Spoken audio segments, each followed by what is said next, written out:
Welcome into the 2-minute drill here in Inside the Auburn Tigers. Jason Caldwell and Mark Murphy from Inside the Auburn Tigers magazine and newsletters and AUTigers.com, part of the Scout Network. And Mark, a different feeling for this Auburn team heading into LSU than a lot of years in the past. This is an Auburn team that, from an offensive standpoint, clicking on all cylinders the last 3 weeks, and this is a confident group. And we've seen play in LSU. Normally, it's been early in the season, and that's always been trying to figure out an identity for an offense. This team is starting to figure out its identity, and identity's balance. And right now, that leads to a confident bunch heading into Baton Rouge. I agree. And the second half of the season, everything is set up to be better than they were the first half of the season offensively. And I think a big reason for that is confidence.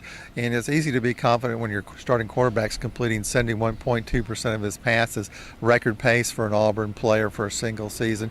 He's number 1 in the SEC, number 5 in the nation this week in completion percentage. And plus, his receivers are stepping up and playing better, Jason. And I think they've become a bigger part of what they're doing. I think now that they're catching more passes, they've become better blockers, too. They're more engaged in the games. And it's fun watching this group develop the way they're playing right now. I agree. I think you look at it, and playmaking is the key. I mean, Gus Malzahn always talks about explosive plays.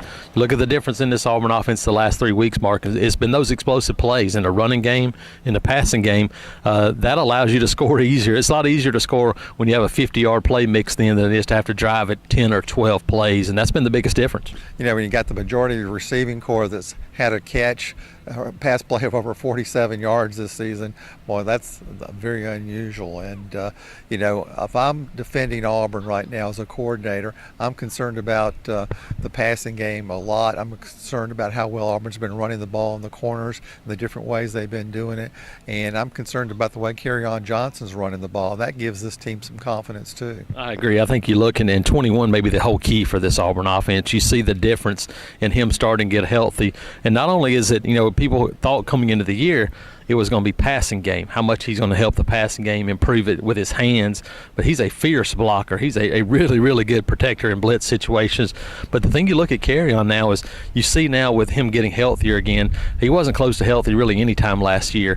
This is a guy that has grown physically. He's matured, and you see it now, Mark. He's running between the tackles, his short yardage runs. He brings a different dimension to this Auburn offense. Yeah, the first time I saw him at Jordan-Hare Stadium was the state championship game as a high school senior. And he was so much better than everybody else on the field. It was like it was unfair. And I think he touched the ball like 10 times in that game, including a pick 6 early in the second half. And I think he scored like 7 touchdowns. It was crazy. It was just like, this guy is, you could tell he had that special factor. His key has just been staying well. He's gained a lot of weight since he got to Auburn, learning how to play with extra weight and staying healthy. And when he's healthy, he's a really good football player. He is. He does a lot of things for this Auburn offense, and scoring touchdowns is the main thing. Scoring touchdowns in the red zone breeds confidence. That's what this Auburn team has heading into LSU. Jason Caldwell and Mark Murphy, Inside the Auburn Tigers.